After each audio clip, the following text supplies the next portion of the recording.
ఇప్పుడు వచ్చిన సందర్శకులు వచ్చిన పాస్టర్ల గారికి వందనాలు. నేను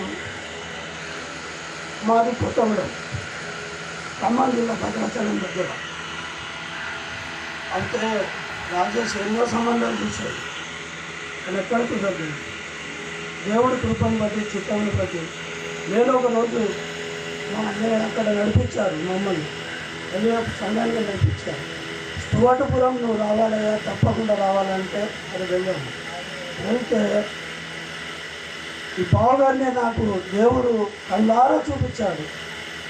ఏంటి ప్రభువా ఈ అయ్యగారిని చూపిస్తున్నారేంటి, అసలు ఏంటి విషయము నాకేం అర్థం కాలేదు. ఇక సరే చూడాలని వెళ్ళినాము. 3 రోజులు 4 రోజులు చూడాలని ఇంటికి వచ్చేసినాం. ఇంటికి వచ్చిన తర్వాత ప్రార్థన చేసిన, ప్రభువా ఏంటి ఆ వ్యక్తిని చూపించారు, నాకేం అర్థం కావట్లేదు, ప్రభువా మీ చిత్తమేంటో బయలుపరచండి అని చెప్పేసి దేవుణ్ణి అడిగాను. ఏ విషయంలోనైనా దేవుణ్ణి అడిగితే తప్పకుండా చూపిస్తాడు. దానికి సొల్యూషన్ కూడా ఆయన దగ్గర ఉండదు. మనం అడగలేక ఇక ఆయన నమ్మలేక ఏదో ఆయన ఇది చెప్పాడు, ఈయన అది చెప్పాడని ఎన్నో కారణాలు తీసుకుంటూ నమ్మలేని పరిస్థితుల్లో ఉంటాము. నిజానికి నమ్మితే దేవుడికి అసాధ్యమైనది ప్రపంచం భూమి మీద ఏదీ లేదు. అలాంటి సందర్భంలో మా ఇంటికి వచ్చారు, కొత్తగూడెం వచ్చారు, మా మరదల వాళ్ళ ఇంటికి వచ్చారు. వచ్చి అక్కడ ఉన్నారు. తర్వాత మా ఇంటికి వచ్చారు. ఇలా అబ్బాయి వచ్చాడు చూడాలా మీరు, మరి చూసిన తర్వాత మాకు ఏ విషయం చెప్తే మేము మాట్లాడదామని చెప్పేసి అక్కడ మా మాస్టర్ గారు ఉన్నారు.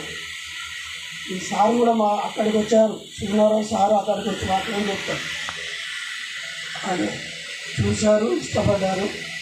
అనుకున్నాము, ఖాయమైపోయింది. పెళ్లి 16వ తారీఖు అనుకున్నాము. అమ్మాయి ఇందాక ఇక్కడ సాక్ష్యం చెప్పింది మాడు, మా పెద్ద కుమార్తె. చిన్న కుమార్తె నడవదు, మాట్లాడదు. ఆ విధంగా దేవుడి కృపను బట్టి, చిత్తమును బట్టి మేము దేవుడి చిత్తం ప్రకారంగానే మ్యారేజ్ చేశాము. ప్రభువా నీ చిత్తమైతేనే అని చెప్పేసి ఎన్ని రోజులు ప్రార్థన చేశామంటే చాలా రోజులు ప్రార్థన చేసినాం.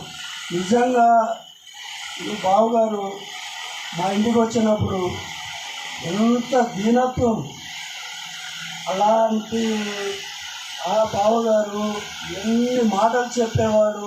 ఒకరోజు మనం ఇద్దరం ప్రార్థనలో కూర్చుందామన్నాడు. బావగారు మీ అంత కాదు కదా, నేను కూడా కొన్ని రోజులే అయింది కదా అని చెప్పేసి ఒక మాట చెప్తే, పర్వాలేదు ఏం కాదు, నేను ఏమనుకోను, మన ఇద్దరం కూర్చుందామని చెప్పి ప్రార్థనలో కూర్చుండే 1.5 సేపు చేసిందే తప్ప కనీసం ఒక్క 2 నిమిషాలు కూడా ప్రార్థన ఆపేవాడు కాదు. ఏమైంది చెయ్యి, ఓకే అంటది అని ఆ విధంగా ప్రార్థనలో అప్పటి నుండి అంతకుముందు చేసేవాళ్ళు. కానీ ఇంత లోతుగా మా బావగారు చేసిన విధానాన్ని చూసిన తర్వాత నాకు గుండె కలుక్కుమన్నది ఒకటేసారి.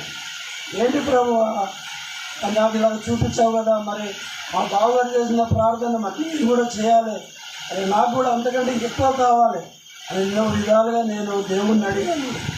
దేవుడు చక్కటి ఒక పాప ఒక బాబు, నాదవి పెద్ద అబ్బాయి చిన్నమ్మాయి, ఇద్దరిని ఇచ్చాడు.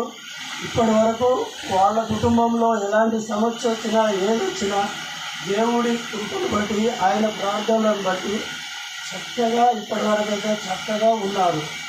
ఈ యొక్క అవకాశం ఇచ్చినందుకు